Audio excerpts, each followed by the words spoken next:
जैस जैसा कि हमने पिछले श्लोक में यह देखा और यह जाना कि जो देवता गण हैं, वो हो वो भगवान द्वारा वो ईश्वर द्वारा अ, अपॉइंट किए गए एडमिनिस्ट्रेटर और ऑफिशियल्स हैं, जो कि फंक्शनिंग के लिए जो वर्ल्ड है और जो सृष्टि है उसकी फंक्शनिंग के लिए वो कार्य करते हैं। और जो इनके ऊपर हेड है वो ईश्वर है और पर ब्रह्म को हम कहते हैं। इनकी चर्चा इनके बारे में हम बाद में बात।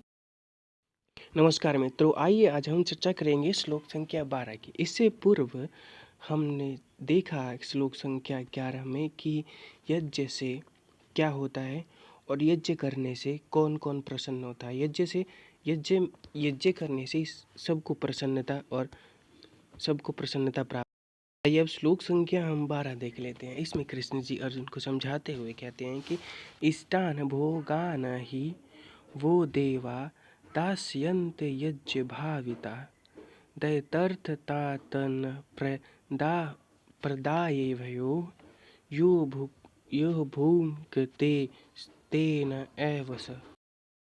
और ये यदि मुझे मैंने आरंभ किया है पढ़ना ये श्लोक, और संस्कृत में मैं जानता नहीं, तो हो सकता है यदि मुझसे कोई श्लोक में गलती हो जाए, तो यदि आप मेरी गलती को मुझसे बताएं और सुधारने का प्रयास करें तो मैं बड़ा कृतज्ञ रहूँगा आप लोगों का।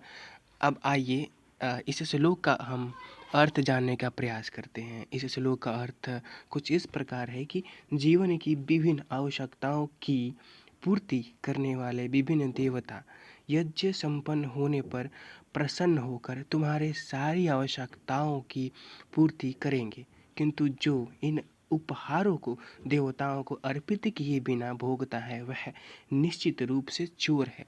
यहाँ पे ये समझाने का प्रयास किया गया है कि जो देवता गण है जो हमें देते हैं, उनको हमें उनको धन्यवाद बोले बिना यदि हम उनका भोग करते हैं तो उसको चोर कहा गया है। क्योंकि जो देने वाले हैं, जो देवता हैं, उनका हम धन्यवाद ना करें, क्योंकि उनके वजह से तो हमारा जीवन चल रहा है। और यह हमारी संस्कृति हमें सिखाती है कि हमें धन्यवाद करना चाहिए। हमें हमें सभी का धन्यवाद करना चाहिए, क्योंकि सभी किसी न किसी रूप में हमारे लिए कार्य करते ही हैं, किसी न किसी रूप में। और हम भी किसी न किसी रूप में ईश्वर ही हमारे लिए कार्य करते हैं, जो हमें हमारा जीवन संचालित करने के लिए, हमें बुद्धि ज्ञान अर्जन करने के लिए सहयोगी होते हैं। इसीलिए हमें सभी का धन्यवाद करना चाहिए। यह एक हम यदि मूल मंत्र बना ले अपने जीवन का कि सभी का धन्यवाद करना है, चाहे वो कोई भी हो। यदि आपको कोई कटु वचन भी बोलता है तो आपको उसको धन्यवाद करना चाहिए। क्या